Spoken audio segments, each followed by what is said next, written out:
ગાંધીનગરમાં રબારી સમાજની એક યુવતીનો તેના પિયરના લોકો એટલે કે તેના મામા અને તેના ભાઈઓ દ્વારા અપહરણ કરવા મામલે હવે નવો વળાંક આવ્યો છે અને હવે યુવતી સામે આવી છે અને ખુલાસા કર્યા છે. સમગ્ર બાબતે વિગતે ચર્ચા કરીશું.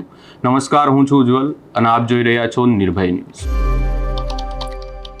ગાંધીનગરમાં એક યુવતીનું તેની સાસરીમાંથી અપહરણ કરવામાં આવે છે અને તેના પિયરના લોકો દ્વારા જે યુવતીનું અપહરણ કરવામાં આવ્યું હોય એવી વાત સામે આવે છે અને યુવતીના પતિ દ્વારા પોલીસ સ્ટેશનમાં ફરિયાદ કરવામાં આવી હતી અને સીસીટીવી ફૂટેજ પણ સામે આવ્યા હતા અને ચકચાર મચી હતી.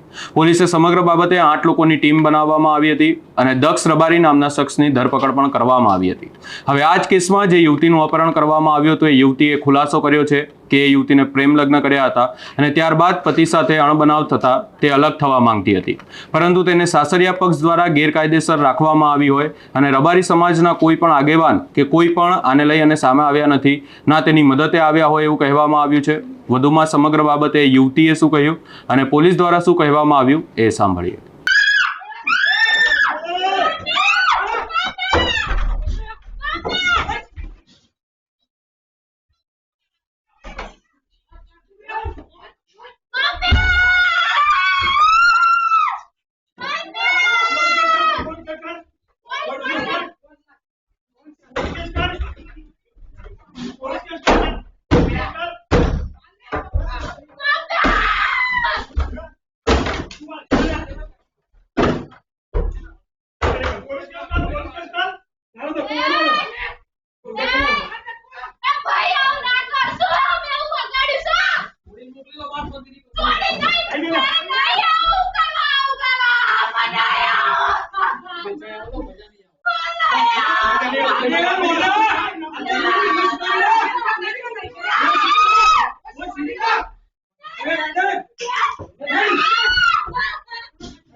ઉપાડીને જ લઈ ગયા ઓ વાહ, કમ્પ્લીટ છે આ ઇન્સ્ટા બરોબર. એકલો બાઈક લેવાના રહ્યો તો તેલા બાઈક ના ગયો, બીજી ગાડી જો ભૂલી જો એ બાઈક બોલાઈને આવ્યો છું એવું લાગે છે. રિવર્સ કરો હો, બીજા બધાને ના બરાબર જવાબ છે. ગાડી આજે રોજ 2 વાગ્યાની આજુબાજુ હું જમવા બેઠો હતો. પછી થોડી વાર રહીને 2 વાગ્યાની આજુબાજુ અજાના 4-5 જણા આવ્યા અને અંદર મારઝૂર કરી અને મારા બૈરાને મારઝૂર કરીને ઉઠાઈને કિડનેપ કરીને લઈ ગયા છે અને ડેગોમ પોલીસ સ્ટેશનમાં ગયા હતા. પણ હજી સુધી 2 વાગ્યાનો બનાવ છે, હજી સુધી કોઈ એક્શન લીધું નહીં. એટલે મારા બૈરાને આ લોકો જે લઈ ગયા છે મારી નાખે તો મારે શું કરવાનું? હજી કોઈ એક્શન લીધું નહીં, કઈ એફઆઈઆર ફાટી નહીં. મારા ઓછો અવાજમાં કોઈ પણ જાતના શારીરિક કે માનસિક દબાણ વગર મારા માતા પિતા પાસે આવેલ છું.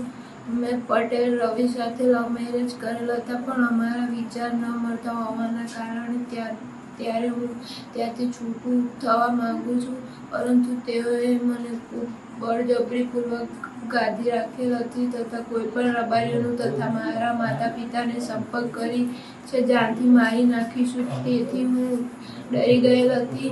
તારા નાના ભાઈને ઉપાડ લેશું, જાનથી મારી નાખીશ. તેથી હું ત્યાંથી નીકળી શકતી નથી, પરંતુ મારે રહેવાનું નહીં. તેથી કોન્ટેક્ટ કરી લીધો અને મને જે ભાઈઓ લેવા આવ્યા હતા તે મારી મરજીથી લઈ ગયેલા હતા. તે કોઈ ગુનેગાર નથી. સીસીટીવીમાં જે દેખાય છે એ ઝપાઝપી મને બચાવવા માટે થાય છે. મારા માતા પિતા તથા બીજા અન્ય લોકો બળજબરીથી લાવ્યા નથી. તે બધા નિર્દોષ છે. દેગામ પોલીસ સ્ટેશન ખાતે બનેલ ઘટના મુજબ દેગામમાં રહેતા રવિ પટેલ એમની પત્ની સાથે છેલ્લા 2-1 મહિનાથી દેગામ ખાતે રહેતા હતા. ઘટના મુજબ એમની પત્ની આયુષીના ઘરવાળા એમના પિયરના પક્ષના એના મામા અને એના ભાઈને રવિભાઈના ત્યાં આવેલા અને આયુષીને અપહરણ કરી લઈ ગયેલ છે અને રવિને અને એના કુટુંબીજનોને ગરદાપાટોનો માર મારેલ છે. આ બાબતે પોલીસે અપહરણની ફરિયાદ દાખલ કરી છે. એક આરોપી એરેસ્ટ કરેલ છે. બાકીના આરોપી અને ભોગ બનનારની શોધખોળ ચાલુ છે. આના 8 મહિના પહેલાં પણ આ યુવતી અને તેના પતિ વચ્ચે અણબનાવ થયો હતો અને ઝઘડો થયો હતો અને સમગ્ર બાબતે રબારી સમાજ દ્વારા આખરે સમાધાન કરાવવામાં આવ્યું હતું અને યુવતીએ પણ કહ્યું હતું કે તેને પતિ સાથે જ રહેવું છે અને ઘરે નથી જવું. અને હવે ફરી એકવાર આ બનાવ બન્યો છે. હાલ પોલીસ દ્વારા બંને પક્ષનું સાંભળવામાં આવ્યું છે અને યુવતીના સાસરિયા પક્ષ દ્વારા અપહરણ અને મારપીટની ફરિયાદ કરવામાં આવી હતી.